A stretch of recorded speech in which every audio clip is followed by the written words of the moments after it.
My shadows kind of ruined this. Little video from what was supposed to be made on Friday, but we're making it on a Monday. Have Miss Ma'am here on a little prong collar.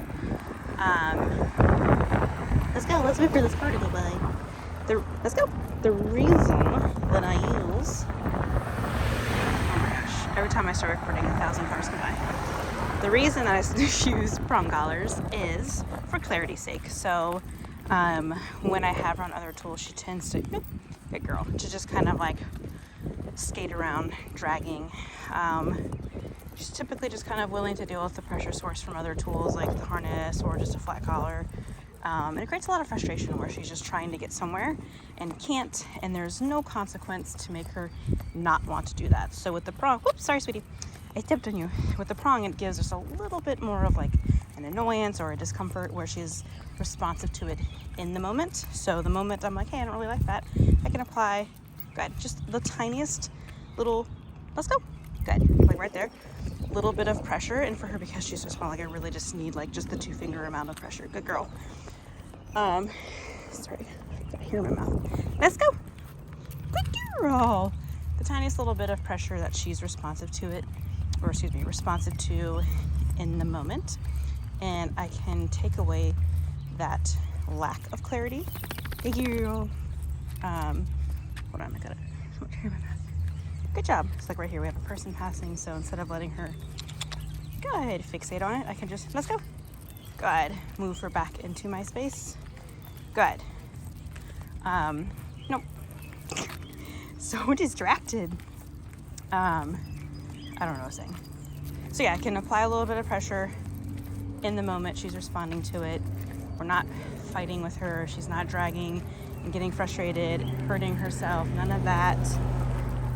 We're fixing things in the moment, and she's not stressed out, right? Like she's just walking.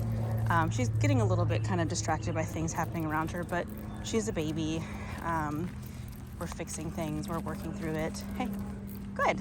And there's no stress when I apply the pressure. So I'm doing it much more in the sense of like, let's go back this way, negative reinforcement, where I'm applying that a little bit of tension, and the moment she moves towards the tension, it goes away and I leave her alone, right? Like, so I'm not creating this constant annoyance that she's just kind of dealing with and let's go, and kind of becoming desensitized to.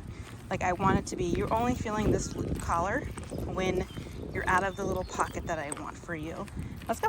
And it's not anything like pain or anything like that. I was just like, if she was really distraught or whatever, she would probably be vocalizing that and looking stressed, which she is not. So I really just want to help her kind of know where I want her to be, and when she's there, like right now she's walking really nicely, there's slack in the leash, I'm leaving her alone. Come on, let's go. When we pass things, let's go. She gets a little distracted and kind of disengages with me and engages with them. And like I said before, when that happens, let's go. I can just create that little bit of pressure to put her back where I want her to be. So like she's figuring out the rules right now, right? So like she's probably used to kind of going and self-rewarding and sniffing and doing all of those things. And I don't mind sniffing and doing all of that. But I want to use it as a reward event so that she's not just blowing me off and going and doing what she wants when she wants. I don't want her walking with me when it's just convenient for her. And that's not to be like, I'm the boss, anything like that. It's just for clarity's sake. I want her to know what the picture of walking with me looks like. And then I can say, okay, oops, almost fell. And I can give her those moments to sniff and do dog things and whatever.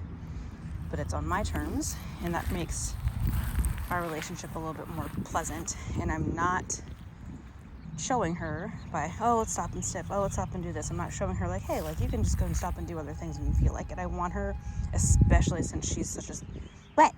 I'm talking about you, especially since she's so spicy, right? Like she's being rude and pushy and demanding space and all of these things. I think she's a dog that right now, let's go. We have to kind of create a little bit more, good, a little bit stronger rules for her as she, falls into those new habits. We won't have to be so on top of her, but I think she really needs that relationship shift where we're not choosing so many battles We are following through with the things that we want, the little tiny things that aren't that big of a deal in the certain context that you're doing.